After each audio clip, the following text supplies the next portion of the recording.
Is there something somebody can do about this? More. What can the individual do?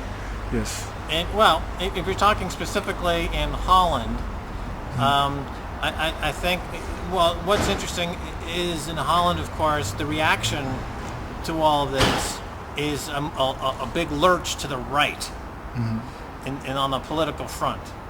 And I'm not sure that's such a great idea. And I think maybe people should re-examine why they're moving so aggressively to the right end of the political spectrum. Seems also a move to Europe, to the lobbies for on European level, which are not very democratic.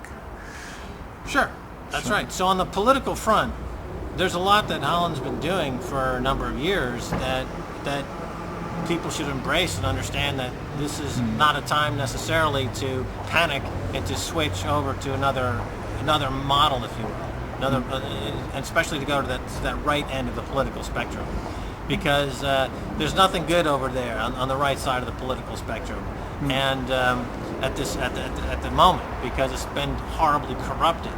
And it's just a vast wasteland. You know, anybody who thinks that there's anything on the right side of the political spectrum that's going to foster any kind of societal well-being is going to be disappointed. No, because one of the themes that they have on the right side is austerity, huge cuts, and that's also what's happening in Greece. Why doesn't austerity work, according to you? Well, it doesn't work because you're decimating your tax base. In other words, the problem with Greece is that they're decimating their tax base, and you can't have capitalism without capital, and you can't have capital without savings, and you can't have savings without decent wages. So if you're going to basically impose austerity, which means a lot of people are going to lose work, you decimate the capital base and thus the savings, and therefore you can't have a capitalist system as that concept is understood in terms of a banking system and the way the bank interacts within that system. So austerity doesn't work. The alternative to this in terms of bailout money and other types of approaches, of course, the risk doesn't work either because you're debasing the currency.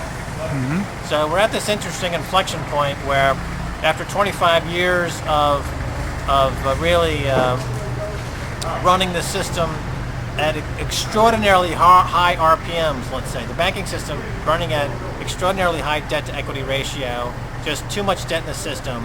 The engine of the system has collapsed. And so now we're at a point where the only market that's really discounting any kind of logical response is in the gold market. So in the gold market, you see more and more people saying, I can't deal with this. The fact that austerity doesn't work, stimulus doesn't work, Keynesianism doesn't work, Austrian economics doesn't work. The only thing that works is gold, and more, as the deflation around the world with trillions in derivatives, it doesn't take but a penny on every dollar to go into the gold market of this collapsing derivatives structure.